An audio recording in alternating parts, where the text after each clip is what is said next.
ബിസ്മില്ലാഹിർ റഹ്മാനിർ റഹീം.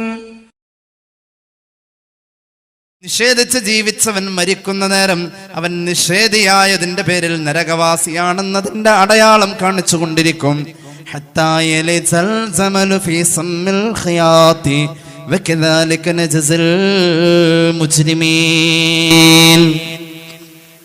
സൂചിയുടെ നൂല് കയറേണ്ട ദ്വാരത്തിലൂടെ ഒരു ഒട്ടകം പുറത്ത് കടക്കുന്നു. അതിലൂടെ സാധ്യതയുണ്ടോ? ഇല്ല. ഒരു സൂചി ദ്വാരത്തിലൂടെ ഒട്ടകം കടന്നു വരും എന്ന് പറഞ്ഞാൽ ആരെങ്കിലും വിശ്വസിക്കോ? ഇല്ല. സൂചിയുടെ ദ്വാരത്തിലൂടെ ഒട്ടകത്തിന് കടന്നു വരാൻ കഴിയില്ല. അത്രയും സാധ്യതയില്ല ഒരു നിഷേധി സ്വർഗത്തിൽ പോകാൻ. അള്ളാഹു ആ പഴുതുകൾ മുഴുവനും അടച്ചു കളയും. പടച്ചോൻ കാക്കട്ടെ. ലഹും മിൻ ജഹന്നമ മിഹാദ്, ഒരു വിരിപ്പാ നരകത്തിലേക്ക് പോകുന്നവന് കൊടുക്കാം. നമ്മൾ ഉംറയ്ക്ക് പോകുമ്പോൾ ലിസ്റ്റ് തരും. നമ്മൾ പോകുന്ന ഗ്രൂപ്പിന്റെ ആളുകൾ നമുക്കൊരു ലിസ്റ്റ് തരും, കൊണ്ടുപോകേണ്ട സാധനങ്ങൾ. ഹജ്ജിന് പോകുമ്പോൾ നിർബന്ധമായി നമ്മോട് പറയും, ഒരു ബെഡ്ഷീറ്റ് കയ്യിൽ കരുതിക്കോ. എന്തിനാത്? ചിലപ്പോ മിനയില് വേണ്ടി വരും, അല്ലെ? ഇനി അങ്ങനെയല്ലെങ്കിൽ മുസ്ദലിഫയിൽ വേണ്ടി വരും, ചിലപ്പോൾ അറഫയിൽ വേണ്ടി വരും. ആ ബെഡ്ഷീറ്റിലാ നമ്മൾ കിടക്കാ. ചിലപ്പോ പറയും, ഒരു മുസല്ല കയ്യിൽ വെച്ചോ. നരകത്തിലേക്ക് പോകുന്നവർക്ക് വേണ്ടി അവിടെ ഒരു വിരിപ്പ് ബുക്ക് ചെയ്ത് കഴിഞ്ഞു. ആ വിരിപ്പിൽ അവരെ കെടുത്തുമ്പോ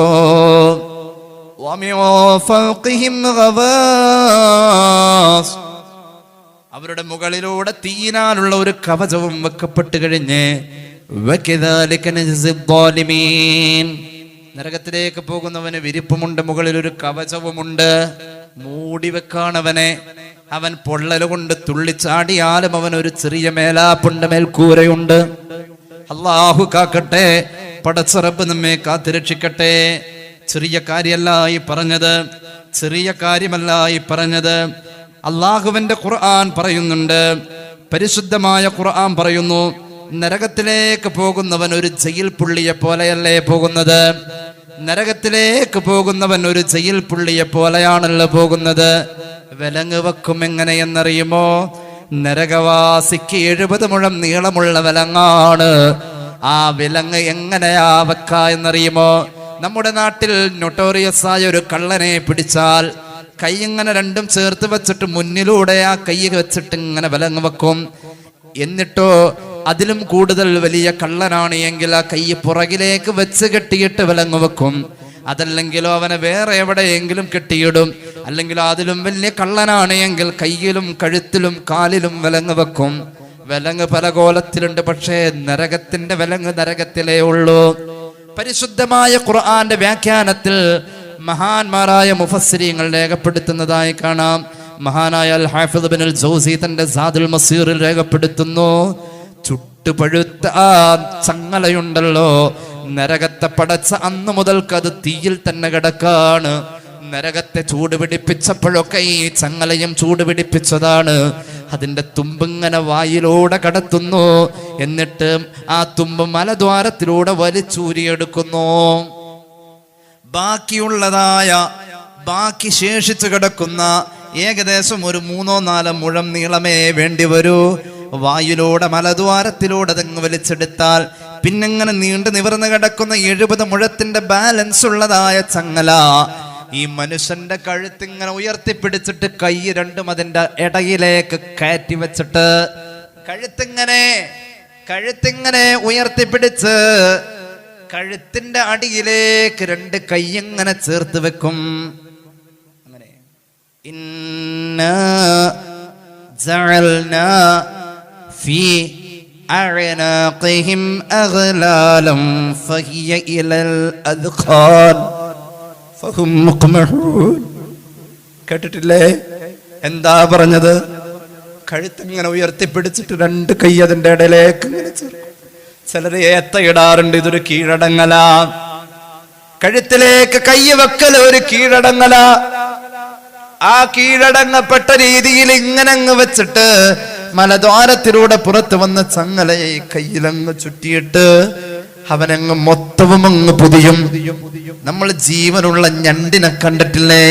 വിപണിയിൽ കൊണ്ടുവരുമ്പോൾ അതിനെ 2 കാലുകളെ ഇറുക്കാതെ അതിങ്ങനെ കെട്ടിവെച്ചാ കാണാറ് അല്ലെ? മാർക്കറ്റില് ഉടുമ്പിനെ മാർക്കറ്റിൽ കൊണ്ടുവരുന്നത് കണ്ടിട്ടുണ്ടോ? തെങ്ങിന്റെ മടലിൽ വെച്ച് കെട്ടിയിട്ട് ആ ഉടുമ്പിനെ കൊണ്ടുവരാ കണ്ടിട്ടില്ലേ? വലിയ പെരുന്നാളിന് അറുക്കാൻ വേണ്ടി പോത്തിനെയും മൂരിയെയും കൊണ്ടുവരുമ്പോ എങ്ങനെയാ? ചിലപ്പോ മുന്നിലെ കാലിലും ഒരു കെട്ടുണ്ടാവും. അങ്ങനെയാണ്. കോടനാട് ഞങ്ങളുടെ നാടാണ്. പെരുമ്പാവൂരിനടുത്ത് കോടനാട് ആനകളെ മെരുക്കുന്ന സ്ഥലമുണ്ട്. നിങ്ങൾ പലരും വന്നിട്ടുണ്ടാവും. അവിടെ മെരുക്കിക്കൊണ്ടിരിക്കുന്ന ആനയെ വൈകുന്നേരം 3 മണിക്ക് കോടനാട് പുഴയിൽ കുളിപ്പിക്കാൻ കൊണ്ടുവരും. അപ്പോൾ മുന്നിലെ 2 കാലുകളിലും ഒരുപോലെ ചങ്ങലയിടും. കോണിച്ചല്ലായിട ചാടി ആന നടക്കാം. മനസ്സിലായ? കാലെടുത്ത് ഒരു കാലിന്റെ പിന്നാലെ വെക്കാൻ പറ്റും. ചാടി നടക്കാം. അങ്ങനെ കെട്ടാ. ഇതിങ്ങനെ വെച്ചിട്ട് കെട്ടിയിട്ട് ആ മനുഷ്യനെ നരകത്തിലേക്ക് കൊണ്ടുവരുന്നു.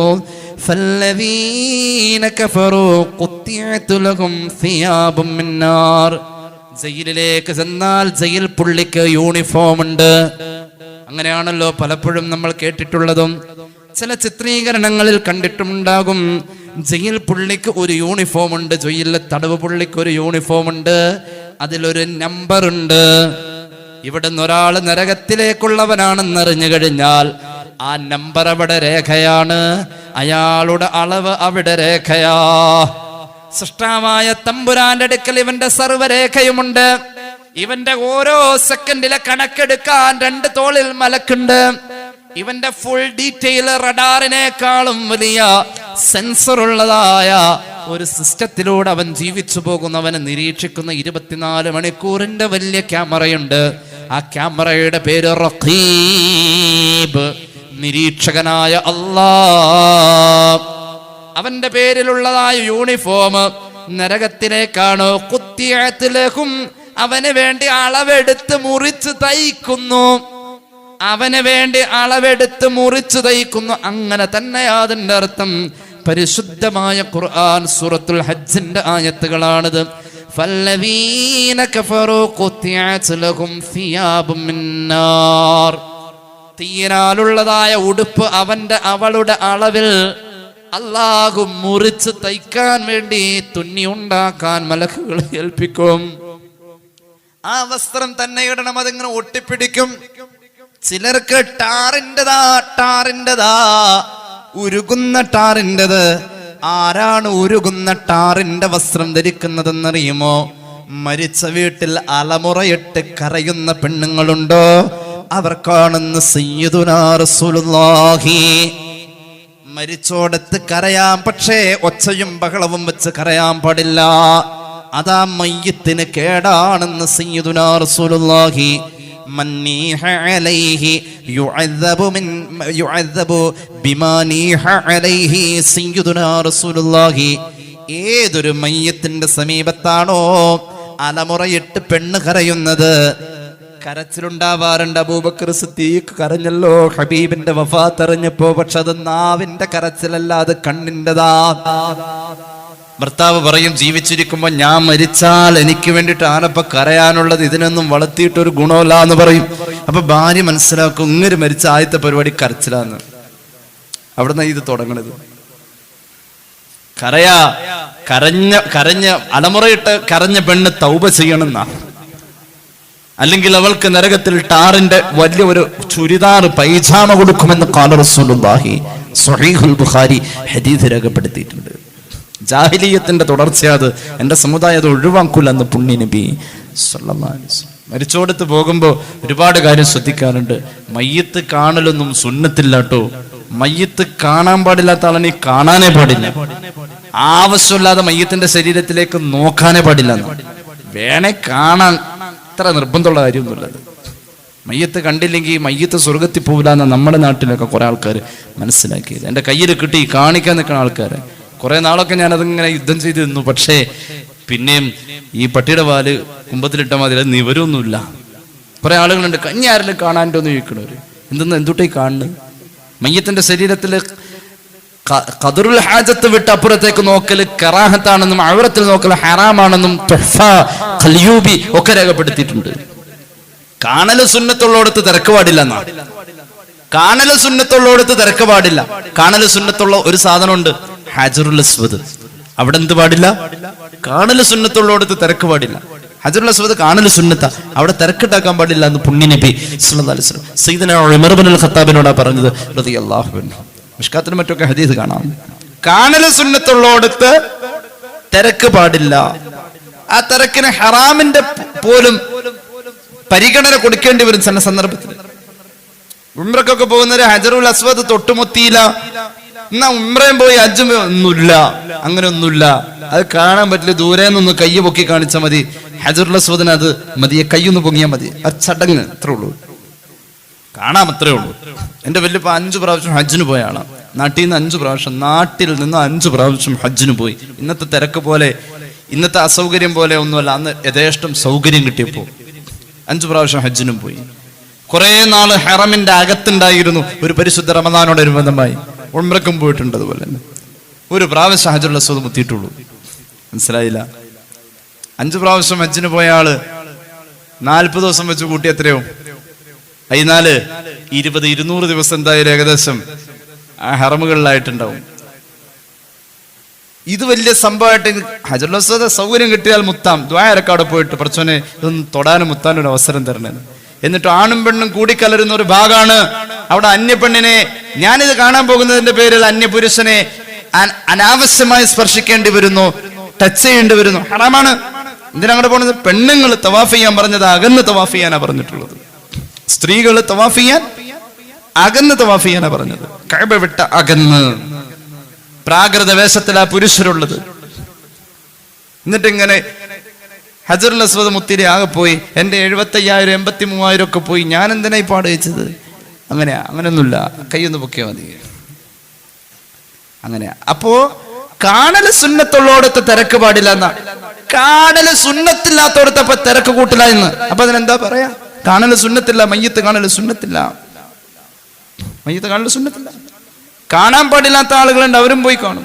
കാണിക്കാൻ കുറെ ആളുകൾ, ഈ കാണിക്കാൻ നിൽക്കുന്നവർക്കൊക്കെ അതിൻ്റെതായ ഗൗരവം അറിയാനിട്ടാ. അള്ളാഹു നന്നാക്കട്ടെ. ഏതായാലും അലമുറയിട്ട് കരയാൻ പാടില്ല. കരഞ്ഞോ, പക്ഷേ ശബ്ദം പുറത്തു വരരുത്. അള്ളാഹുവോട് കൂലി ചോദിക്കണം, എനിക്ക് ഈ വിഷമത്തിൽ കൂലി തരണേ എന്ന്. 27 വയസ്സുള്ളൂ അസ്മാ റളിയല്ലാഹു അൻഹയ്ക്ക്. ഉമൈസിന്റെ മകൾ അസ്മാ വലിയ ഇസ്ലാമിക തർബിയത്ത് കിട്ടിയ പെണ്ണ.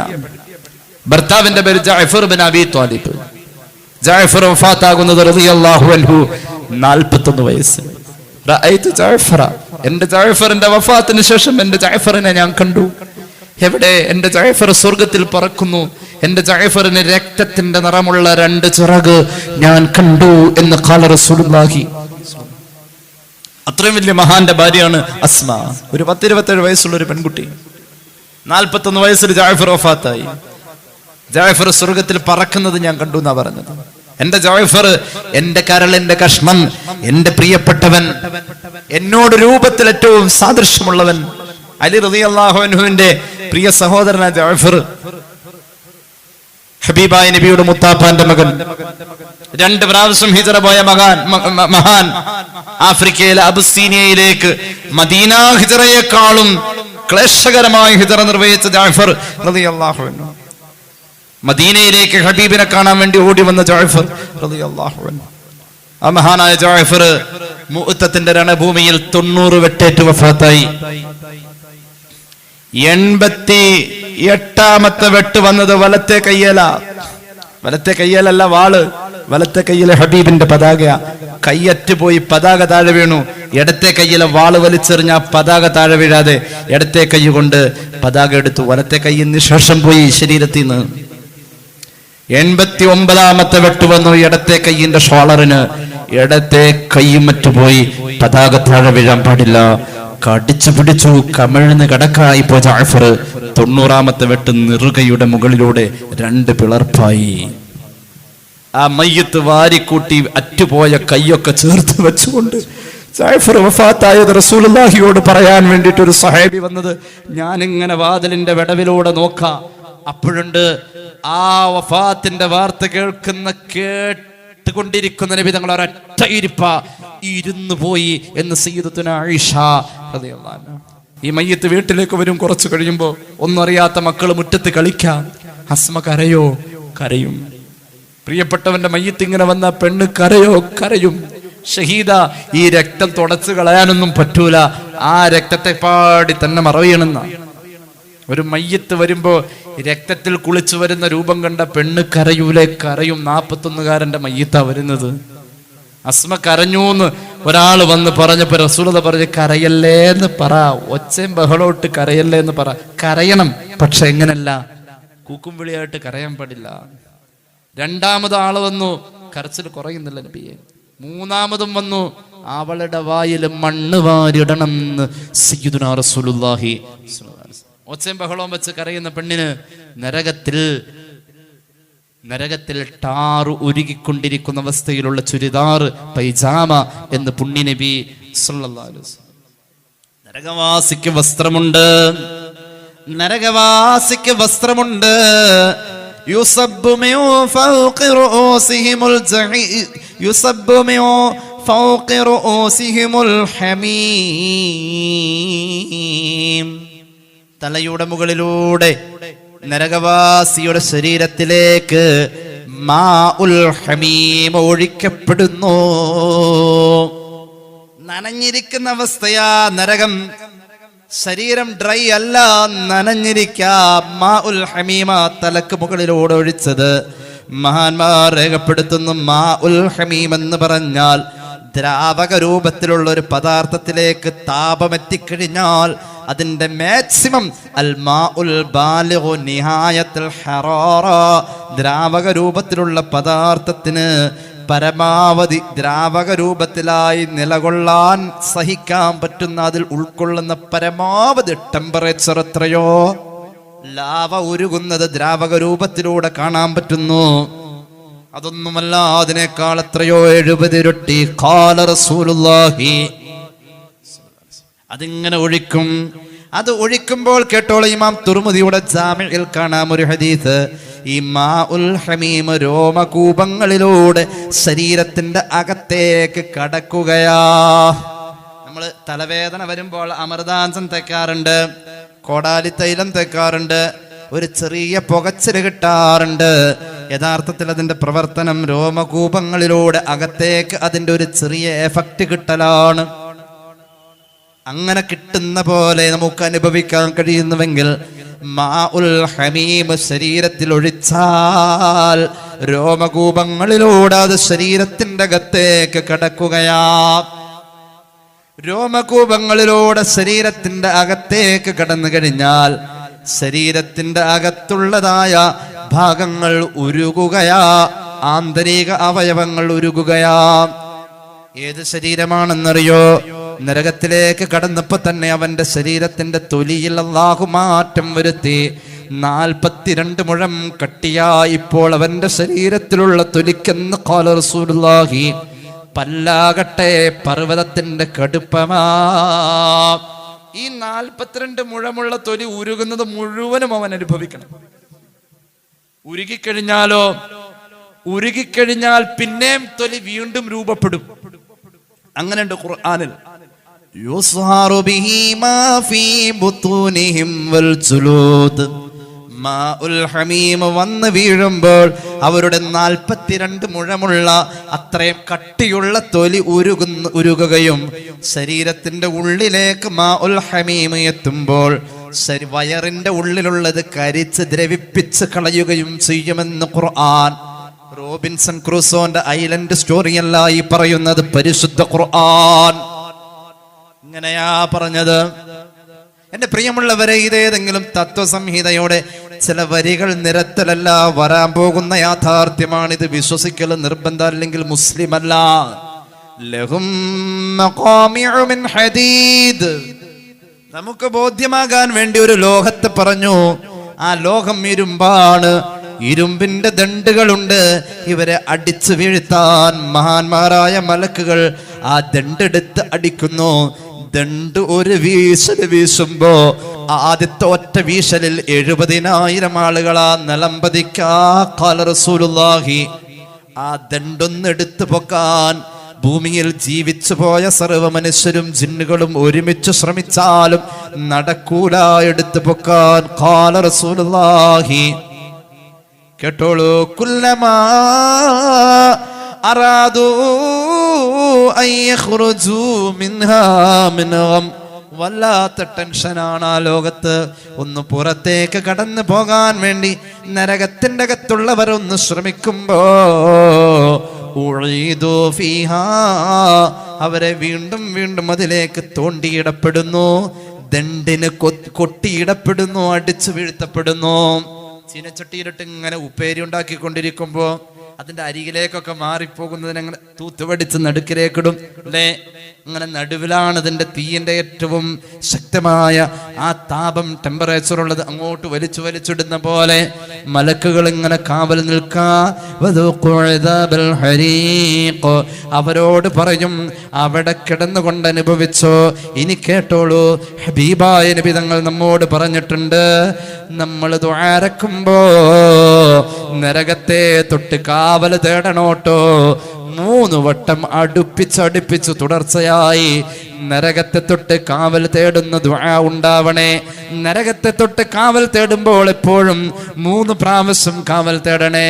വെള്ളിയാഴ്ച മിമ്പറിന്റെ പടവിൽ നിന്നുകൊണ്ട് ഇമാം ദുആരക്കൂലോ, അല്ലാഹുമ്മ അജ്റിനാ മിനന്നാർ, അല്ലാഹുമ്മ അജ്റിനാ മിനന്നാർ, അല്ലാഹുമ്മ അജ്റിനാ മിനന്നാർ, അല്ലാഹുമ്മ ലാ തശ്വി ഖൽഖനാ ബിന്നാർ വലാ തജ്അൽനാ മിൻ ഹതബിന്നാർ ഫഇന്നഹാ ബിഅസ്ദാർ വബിഅസൽ മത്വാ വബിഅസൽ ഖറാർ. അങ്ങനെ ദുആ ഉണ്ട്. വെള്ളിയാഴ്ചയിൽ പ്രത്യേകം ചെയ്യാറുണ്ട്.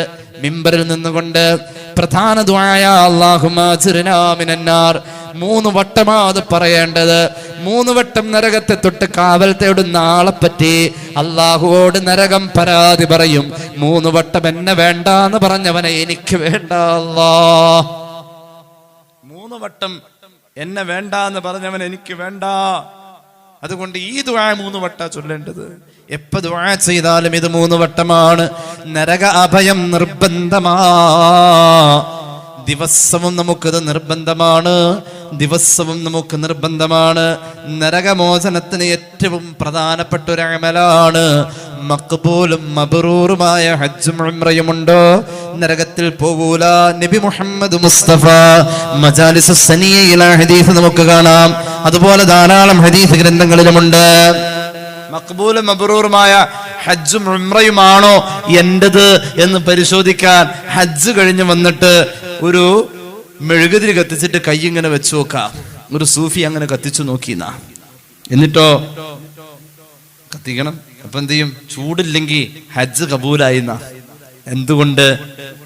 നരകത്തിലെ തീയ് തൊടൂല എന്ന് പറഞ്ഞ ശരീരം ഉറപ്പായിട്ടും ഭൂമിയിലെ തീയ് തൊടൂല എന്നാ. അതതിൻ്റെ ഒരു കണക്ക്. അള്ളാഹു കരുണ ചെയ്യട്ടെ, പടച്ചോൻ കബൂലാക്കട്ടെ.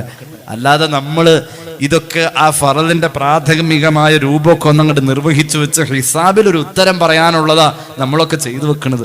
അല്ലാതെ ഇതിനപ്പുറത്തേക്ക് നമുക്ക് ഒരു ഉറപ്പും പറയാൻ പറ്റില്ല. അള്ളാന്റെ ഔദാര്യം ഇതൊക്കെ സ്വീകരിക്കണം. അള്ളാഹു കബൂലാക്കട്ടെ. ആ മരിക്കണതിന് മുമ്പ് 1 സെക്കൻഡ് മതി ഇതൊക്കെ സ്വീകരിക്കാൻ. അന്നേരാണെങ്കിലും സ്വീകരിച്ചാൽ മതി. അപ്പൊ നമ്മൾ ചെയ്യുമ്പോൾ തന്നെ സ്വീകരിച്ചില്ലെങ്കിലും അന്നേരാണെങ്കിലും അള്ളാഹു സ്വീകരിച്ചാൽ മതി, നമ്മൾ രക്ഷപ്പെടും. അള്ളാഹു നമുക്ക് തൗഫീഖ് നൽകട്ടെ. ഞാൻ അവസാനിപ്പിക്കുകയാ. അള്ളാഹു നരകത്തോടൊരു ചോദ്യമുണ്ട്. അള്ളാഹു നരകത്തോടൊരു ചോദ്യമുണ്ട്.